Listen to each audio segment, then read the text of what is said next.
Good morning. So just to go over your homework from last week, we talked about the endocrine disruptors. So make sure you send me the information that you found, what products that you found that actually contain endocrine disruptors. Were you surprised at the products that you found contain endocrine disruptors? Do you use them often? Um, and then maybe an alternative, so something you could switch it out with.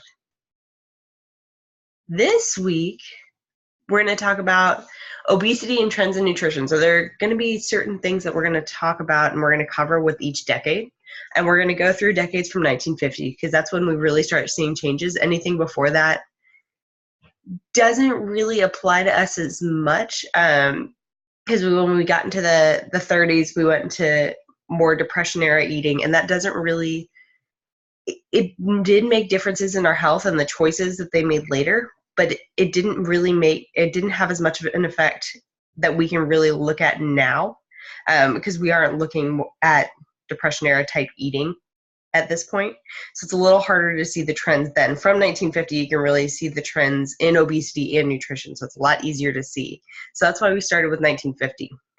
Now with each decade, we're going to talk about what life was like over those decades, why nutrition changed during that time, who or what facilitated these changes. So we're going to talk about a couple of government reports and a couple of key people that really made changes around that time, and then effects that these changes had on health. We're really going to focus on, because we're talking about obesity, we're going to talk about obesity and overweight rates, but we're also going to talk about heart disease, and later we'll talk about cancer, and I'll show you why we're going to talk about the later and not right this second and during each decade.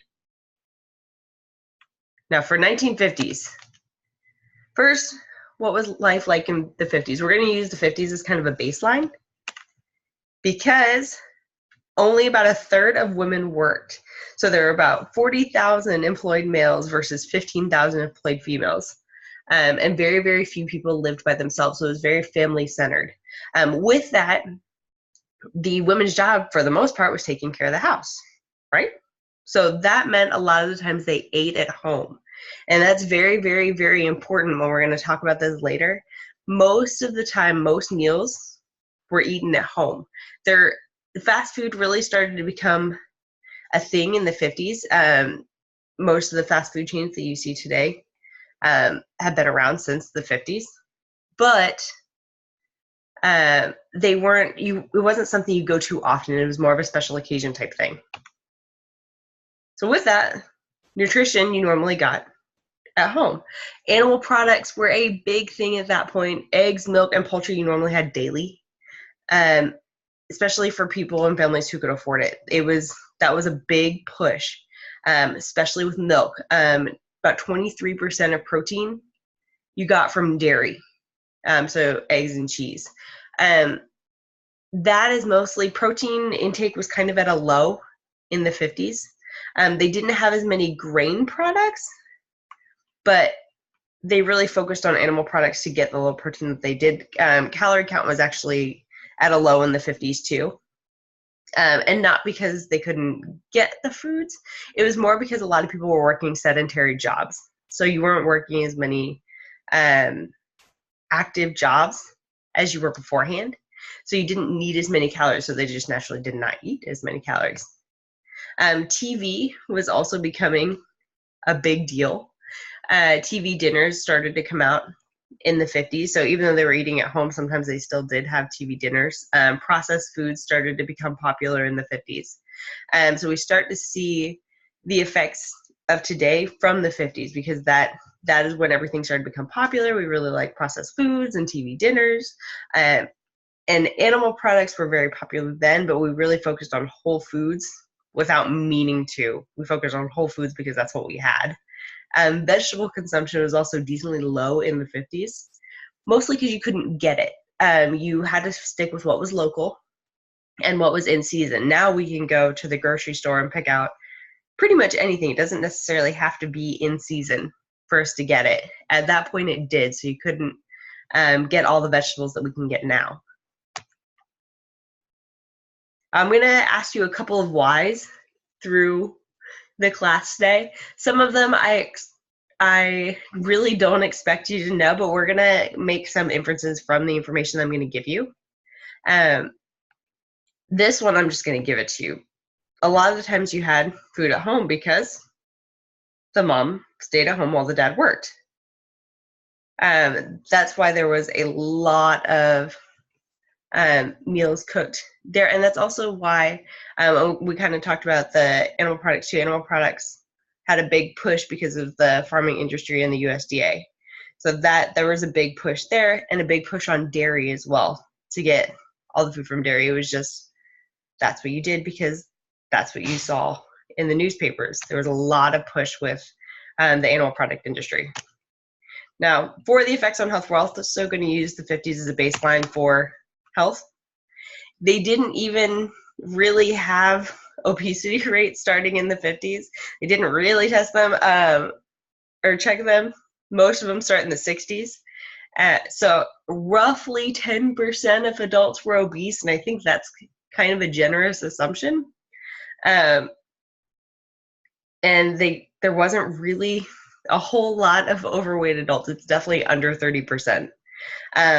But deaths from heart disease were actually very high. There's 699 males and 486.6 female deaths from heart disease per 1,000 people. So we're going to use that as a baseline for when we keep going through this. Going to the 60s. For the 60s, only 5% of meals were eaten outside the home. So that is actually a little bit more than the 50s. So 95% of meals were prepared in the home. So still pretty family oriented. Most of the time, the mom stays at home and cooks while the dad works and you eat dinner together. Now, with nutrition, there was a lot of push for fruits and vegetables and co-ops, things like that. So there was a little bit of a push to start avoiding fat, cholesterol, sugar, and salt, just because there were some studies that came out during that time. And like you saw before, there was a good number of people who were dying of heart disease. And really that became a problem. So they were looking at why. So they looked at fat, cholesterol, sugar, and salt as being the why, and trying to avoid beef, eggs, and butter for that reason. So those things that were really, really big in the 50s become a lot more of an issue in the 60s, and people were really trying to avoid it. If you want to go down to the bottom, 13% obesity rate. And that's a decent jump. Not necessarily for a decade. We're definitely going to see bigger jumps, but it's a decent jump compared to what we had seen before. So there was a big push for the whole foods. A lot of information started to come out and be more available. People started to be more aware of where their food was coming from. Because there was kind of a lull in the 50s that you didn't necessarily grow your own food. It didn't come from right down the street or from a neighbor from the farm down the street. So you didn't necessarily know where it came from. Around the 60s, people really started to think about it, like, wait a second, I should probably know where my food comes from. So there was a big push for the whole foods and a lot of debate over synthetic ingredients. They really started in 63. A book came out in 1963 that really talked about especially synthetic pesticides and chemical use in our food. And when she talked about chemical use, what they were really talking about was well, a lot of the pesticides and a lot of the additives in our food. Like we talked about in the 50s, they were really coming out with processed foods. In the 60s, they started to look at those and see the effects of them. And if you want to look at that book, it's Silent Spring by Rachel Carson. Something else that started in the 60s was Weight Watchers. So when we go into the why, with Weight Watchers starting, you kind of see that there was a market for it. Something was an issue. We saw that people were becoming more overweight and more obese. Something was an issue. Let me see if I can get down to the bottom here, because there's actually more under there. Oh no.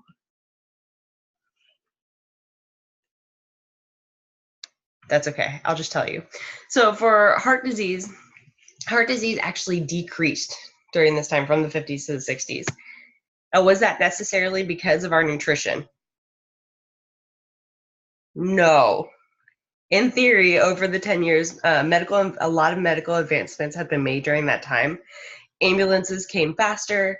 You were able to get to the hospital more quickly, and time is very, very important when it comes to heart disease, a heart attack. Time is everything. They were able to get to you faster. Doctors were able to get to you faster. There were more advancements to what they could do when they got to you. So just because heart disease went down doesn't necessarily mean our nutrition was getting better. It just means our medical advancements were getting better.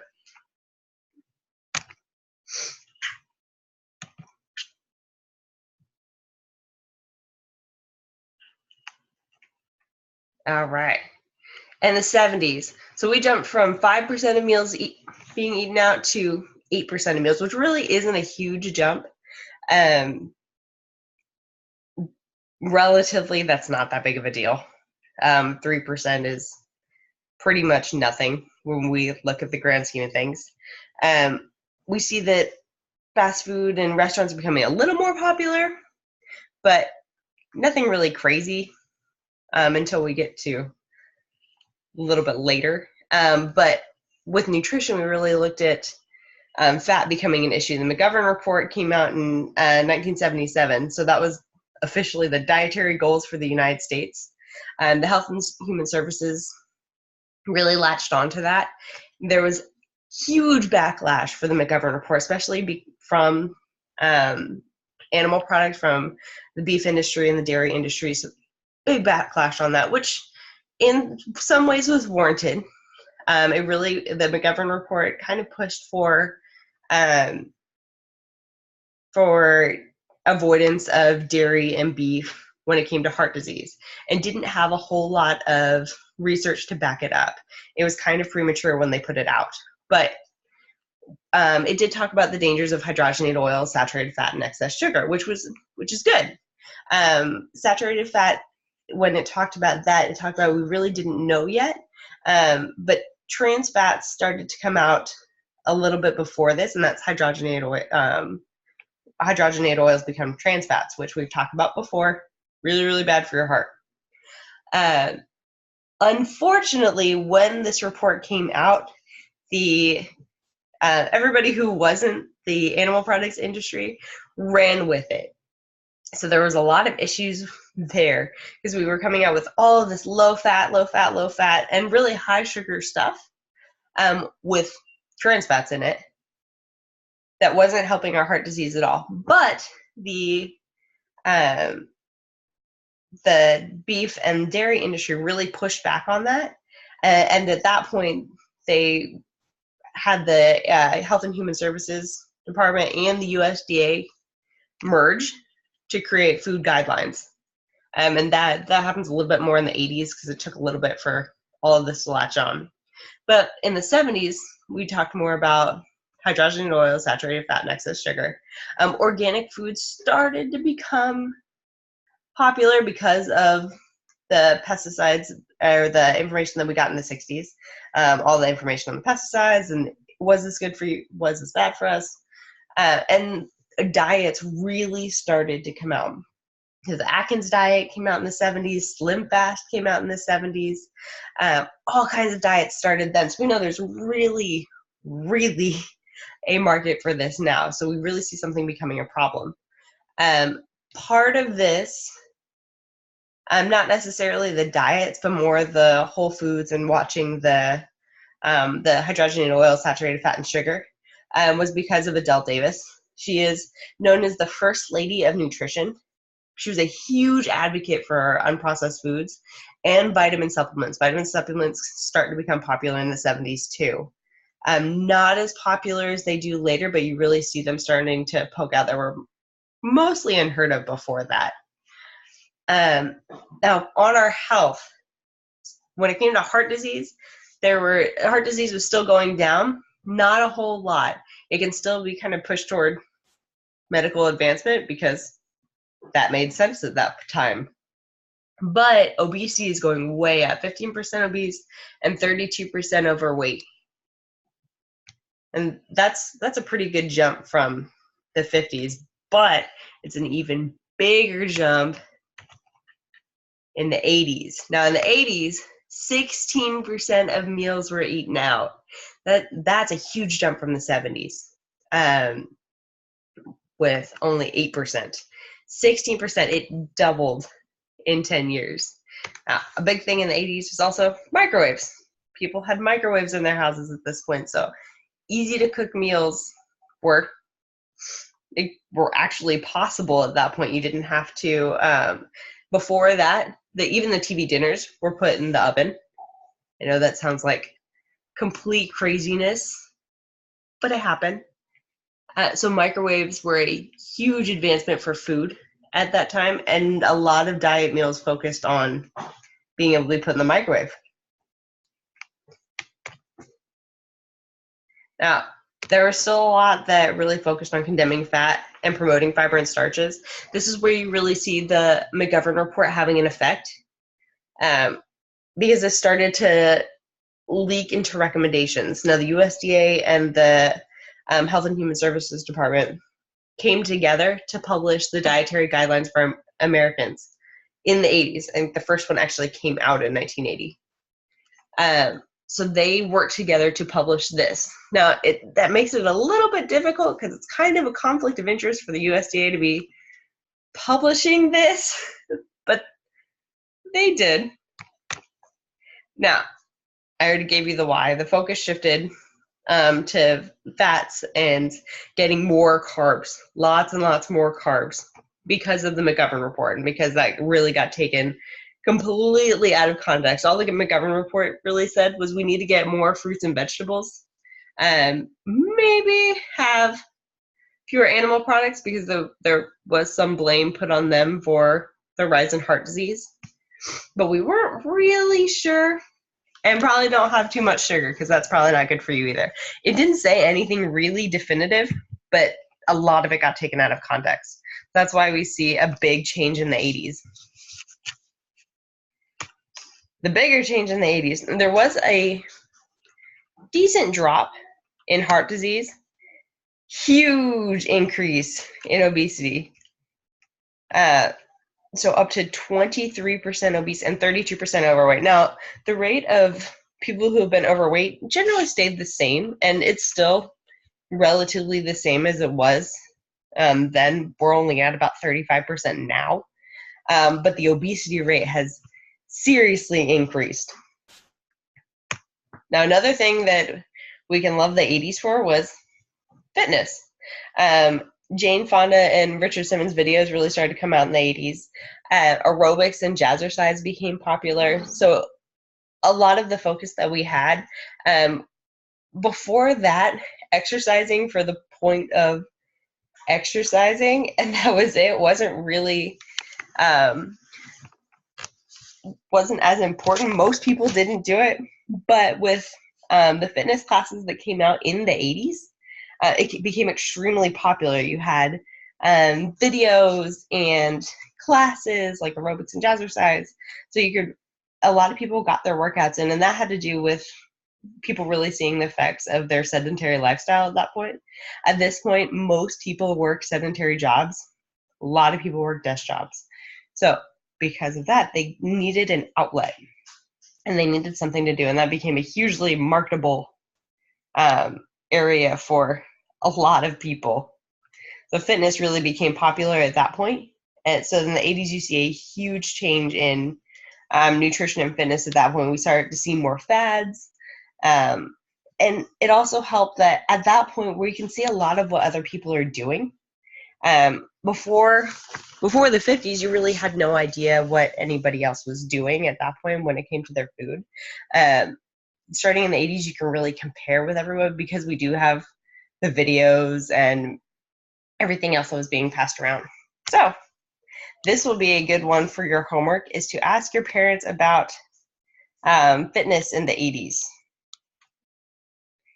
Now, 90s.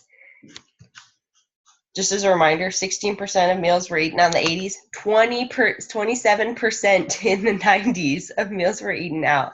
Now, a lot of this was because there was a huge increase in single life in the 90s. It went from, in the 50s, it was about 9%. To the 90s, it was almost a third. And it wasn't weird to live alone. And if you're living alone, a lot of the times you're not going to cook for yourself. And with that, you see more meals eaten out. The availability also, all the fast food chains really, really started to pop in the 90s. The advertisements also, advertising was really, really pushed in the 80s. You see the effects in the 90s. So a lot of things were done in the previous decade, and you see the effects of it afterwards. Now with nutrition, grains, remember in the 50s, the grains were really not a huge part of diet. Grains were almost 40% of carbohydrate intake in the 90s. Now where else can you get carbohydrates? Your fruits and vegetables. People were not having nearly enough fruits and vegetables, even though they were readily available. And at this point, you could get most of your fruits and vegetables all year. They still were not a huge part of carbohydrate intake. And that was partly because of the push for lower fat from the 70s and the 80s. Fat was a very low part of the diet. It was definitely under 30% of calories. Most of the time, people pushed it to be about 10% of the calories, which is not nearly enough. Now, the food pyramid was released in 1992. That, when it comes to food guidelines, is relatively short-lived because it definitely didn't work. It put grains down at the bottom, and that's part of the reason grains became such a big part of carbohydrate intake. Part of this is because schools use the food pyramid to make or to guide their school lunches. So a lot of grains went into school lunches, and many parents would use the school lunches kind of as guidelines, or the food pyramid as guidelines to feed their kids and then themselves. The food pyramid really didn't last all that long. Now we use MyPlate, but that only started in 1992. Now labeling, we talked about labeling a couple of weeks ago, but the Nutrition Labeling and Education Act put labels on most foods regulated by the FDA and started nutrition facts. So nutrition facts really didn't start and weren't required until the 90s.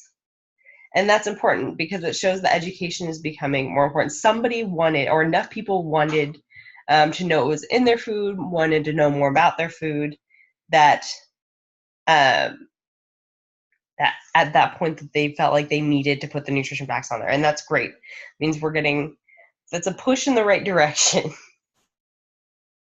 Yeah, but on health, we see heart disease lowering, 412.4 male and 257 female deaths from heart disease per 100,000 people.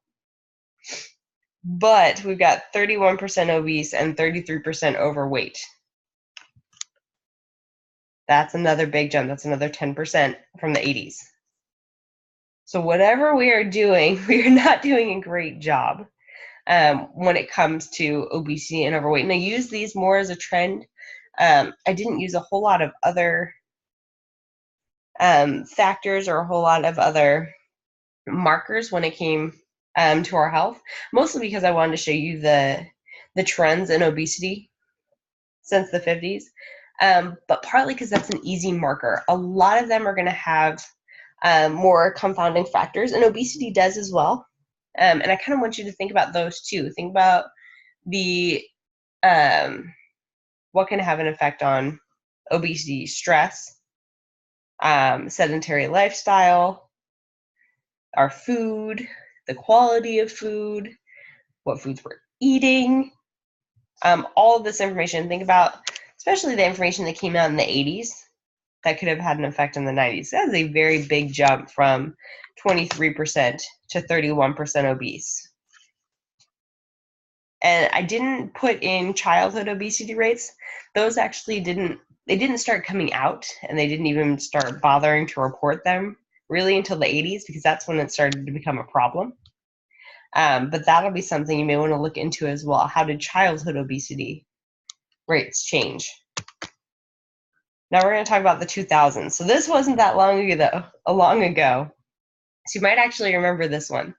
Now, not a big jump from the 90s. 27% of meals eaten out in the 90s, 29% of meals eaten out in the 2000s. So almost a third, but something that we can remember, it's kind of leveling out. Now, nutrition, what we really looked at, we looked at good carbs and good fats and bad carbs and bad fat. We really start qualifying things because we have the information to think about it. We start focusing on low calorie too, because we're seeing more of an issue with obesity rates.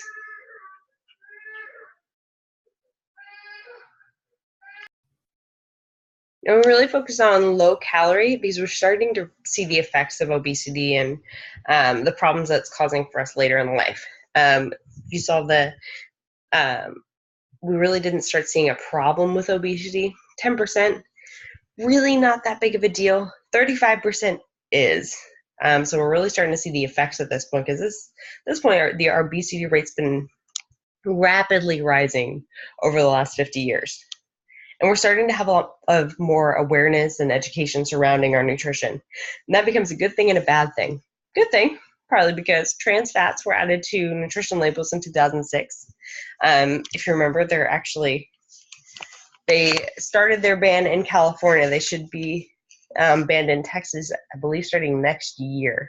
So we're really starting to take interest in nutrition and what we're putting into our body. Which is good, because with the 35% obesity rate and 33% overweight, with 634 male and 381.6 female deaths from heart disease for 100,000 people, we kind of need to. We're really starting to see it become a problem. And we're also starting to see that whatever we've been doing isn't working.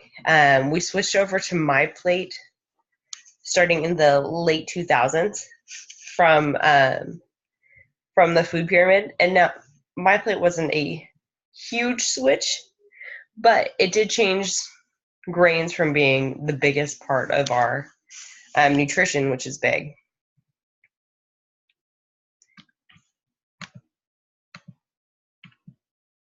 And then, because you guys know what this part is like, and you remember most of the 2010s, I want you to actually go into this one.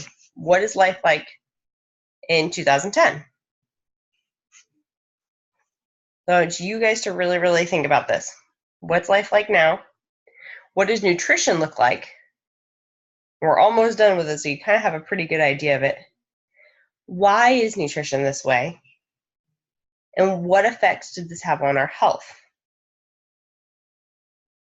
Now, just from my perspective, for what is life like now, a lot fewer people are eating out, so we're kind of leveling out when it comes to eating out. When I looked at the rates for eating out, I actually looked at lower income. The rates are actually higher for high income, but just to give you an idea, I looked at lower income. Eating out rates are generally leveling out. We're taking a lot more interest in our nutrition. We're doing a push for whole foods. We want a lot more transparency from our food companies. There's been a big push for organics. There's been a lot of interest in the components of our food, so how the carbs affect our body, which carbs affect our body, which ways. So you'll see it with high fructose corn syrup or gluten. When it comes to proteins, which fats affect us, so trans fats, because they're becoming banned in the next couple of years. And they showed up on our nutrition labels. We really want to see what is going into our body and how it's affecting us. So education is good. Now you can see the big change in the diets too. The diets tend to be less extreme and focus more on whole foods. So you'll see more paleo type diets or Whole30 versus the cabbage soup diet, which was actually popular in the 80s. Now there are still some extreme diets now, but we're really focusing more on trying to figure out the right balance of whole foods. We haven't quite figured it out yet, but obesity rates are actually going down. They're back down to 32% this year. Hopefully it will stay that way. So back down to 32 from 35 is not great, but it's still a good start. So hopefully we're getting more into the education side. People are taking more of an interest in their health. And we're really getting into and the nitty-gritty and getting back to more of a whole foods informational diet. Now, I didn't add cancer rates to my little bullet points because there are so many and there was such a big difference. If you see, some of the cancer rates have gone way up and way down. Some of them have stayed right about the same. Some of them have gone up recently. So I didn't want to put them down individually because that's a lot of information, but this gives you a general idea. And I want you to also think about what was happening during this time. So if we look at lung and or looking at lung cancer, both of those had a pretty steady rise after the 50s. Could you guess why? And after when they started to drop in the 90s.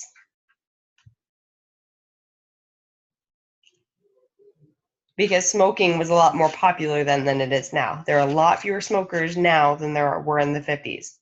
The people who smoked in the 50s are also older now and they're seeing the effects of it. So that's more of why you see the big increase in smoking. And you see the one with women actually starts later. Women actually started smoking later than men did.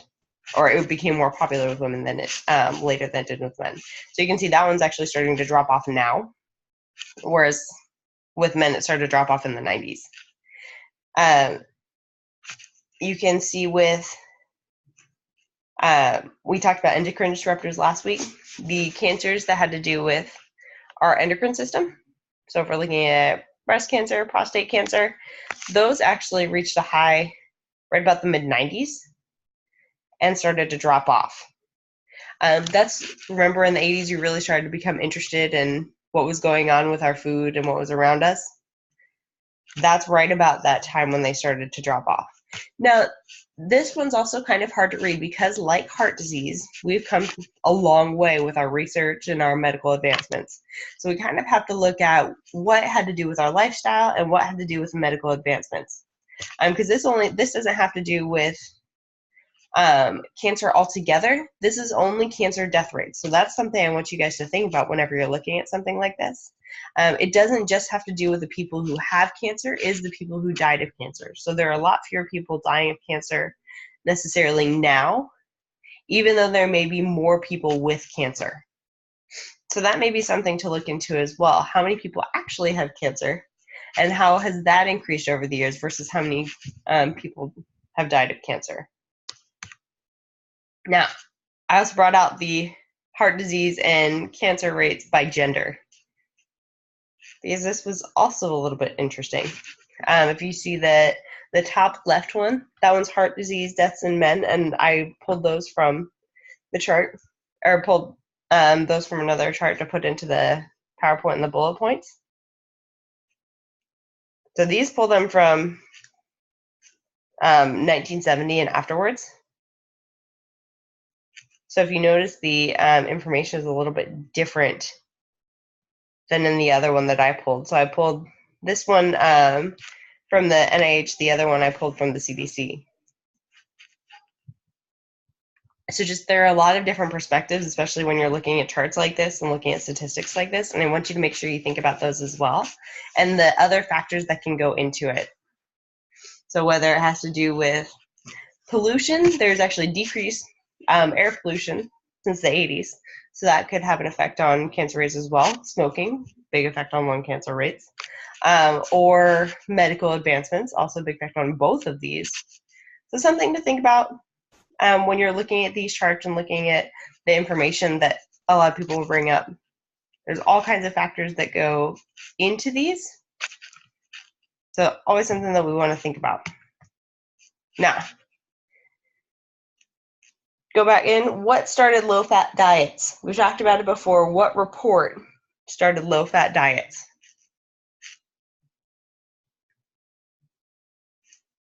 The McGovern report. When did the Health and Human Services and USDA merge to create guidelines for our food? So I don't want an actual year. It was just in the 80s, after there was a lot of backlash from the McGovern report, which came out in 1977. So I will accept the 80s or after the McGovern report as an answer for that one. Has obesity increased or decreased since 1950s? It's increased. Has eating out increased or decreased? Increased. Those are easy ones. Now for your homework, I want you to go talk to your parents. Ask them what they remember about food and health from their childhood, and write me a little bit of kind of a summary of what you get from them. Ask them about what they ate, what was popular, what they noticed, maybe where they saw changes in food over the years, maybe differences in advertising or differences in availability. Anything they want to tell you about food from their childhood and afterwards and how they've seen it change. And thank you guys so much. I will see you next week. Next week will actually be a recorded one. So we'll record next week and I'll see you guys the week after. But if you have any questions, just let me know. Thank you guys.